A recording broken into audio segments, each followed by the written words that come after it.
এই টেস্টিবল চ্যানেলে আপনাদের সবাইকে অনেক স্বাগত। আজ আমি আপনাদের সাথে শেয়ার করব ডিমের মজাদার একটি রেসিপি। আপনারাও ডিম এইভাবে একবার বাড়িতে ট্রাই করে কিন্তু দেখতে পারেন। তো চলুন বন্ধুরা, রেসিপিটি আমরা শুরু করি।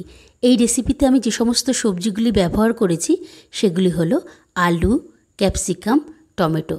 আপনারা চাইলে কিন্তু এখানে গাজরও ব্যবহার করতে পারেন। এই সমস্ত সবজিগুলিকে আমি ঠিক এরকম ছোট ছোট করে কেটে নিয়েছি। এবার এখানে আমি যে মশলা ব্যবহার করব সেগুলি হলো পেঁয়াজ কুচি, আদা রসুন কুচি এবং গোলমরিচের গুঁড়ো।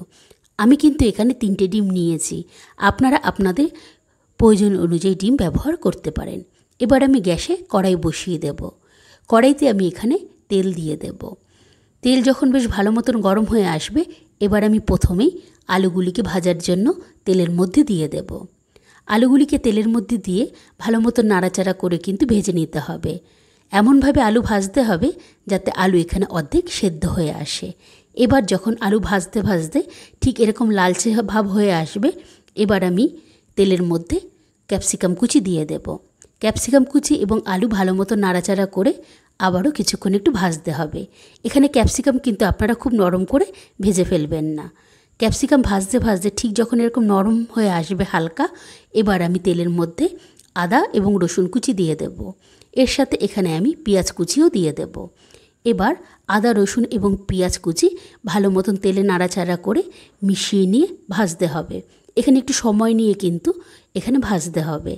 এবার যখন পেঁয়াজ কুচি এবং আদা রসুন কুচি বেশ ভালো মতন ভাজা হয়ে আসবে, এবার এখানে আমি গোলমরিচের গুঁড়ো দিয়ে দেব। গোলমরিচের গুঁড়ো ভালো মতন এবার নাড়াচাড়া করে সবজির সাথে মিশিয়ে নিতে হবে। এবার যখন মেশানো হয়ে যাবে, এবার এখানে আমি টমেটো কুচি দিয়ে দেব। আমি টমেটো কিন্তু এখানে বেশ ছোট ছোট করে কেটে নিয়েছি।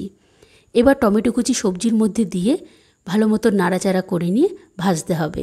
এখানে কিন্তু টমেটো খুব নরম করে ভাজা যাবে না। টমেটো হালকা নরম হয়ে আসলে এবার আমি এই সবজির মধ্যে এক এক করে মশলাগুলি দিয়ে দেব। প্রথমেই এখানে আমি স্বাদ অনুযায়ী লবণ দিয়ে দেব। আপনারা আপনাদের স্বাদ অনুযায়ী লবণ এখানে ব্যবহার করবেন। এর সাথে এখানে আমি হলুদের গুঁড়ো এবং অল্প পরিমাণে লঙ্কার গুঁড়ো দিয়ে দেব।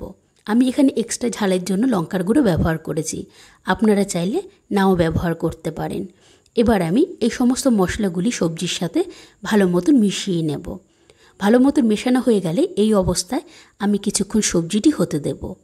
এই অবস্থায় আপনারা গ্যাসের ফ্লেমটা কিন্তু মিডিয়ামেই রাখবেন। এবার যখন সবজি ভাজতে ভাজতে ঠিক এরকম নরম হয়ে আসবে, এবার আমি এই সবজির মধ্যে এক এক করে ডিমগুলিকে ভেঙে দিয়ে দেব। সমস্ত ডিম ভেঙে দেওয়া হয়ে গেলে এবার এখানে আমি ডিমের সাথে সবজিগুলিকে মিশিয়ে নেব। এখানে কিন্তু আপনারা খুব কড়া করে এই ডিমগুলি ভাজবেন না। ডিম এরকম হালকা নাড়াচাড়া করে নিয়ে মিডিয়াম ফ্লেমে কিছুক্ষণ একটু রেখে দেবেন। ডিম বেশি কড়া করে ভাজলে কিন্তু খেতে ভালো লাগবে না।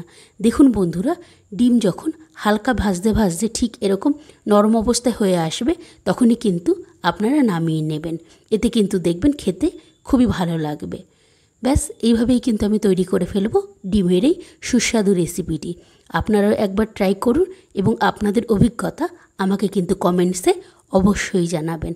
আজ তবে আসি বন্ধুরা।